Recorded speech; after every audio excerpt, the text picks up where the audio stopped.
La recherche, quelqu'un qui est chercheur, il n'est pas là pour comprendre, il est là pour surprendre. Quelqu'un qui se contente de répéter ce qu'il voit, au premier degré, n'est pas un vrai chercheur.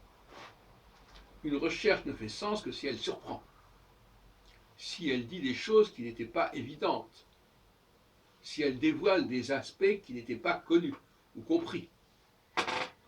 Donc, se contenter de comprendre quelque chose, ce n'est pas de la véritable recherche. Et un chercheur qui n'est pas dans la surprise, déjà il faut qu'il se surprenne lui-même, il faut qu'il surprenne aussi ceux qui l'écoutent. Ce n'est pas un véritable chercheur, bien évidemment. Et à ce propos,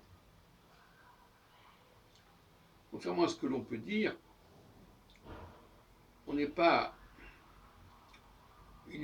On a en soi une richesse intérieure, et dire que l'on n'existe pas tant qu'on n'a pas reçu quelque chose de l'extérieur, comme j'ai entendu ce matin sur France Culture, c'est inacceptable.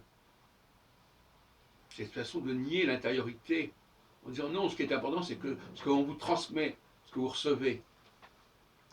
Je crois que c'est très dangereux, en fait. Parce que ce qu'on reçoit, ça surdétermine.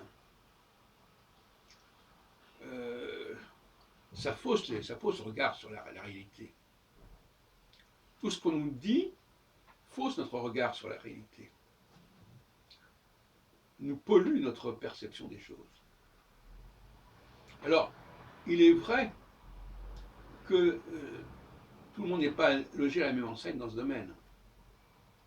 Il y a des gens qui ont une véritable intériorité, qui ont une véritable créativité intérieure, et d'autres qui n'existent que dans une situation d'aliénation, de dépendance, où on leur donne des choses, etc. Or, ça renvoie à la dialectique entre ancienne et nouvelle alliance. Dans l'ancienne alliance, on recevait des choses. Dans la nouvelle alliance, on doit chercher ces choses à l'intérieur de soi. Relisez Jérémie 31.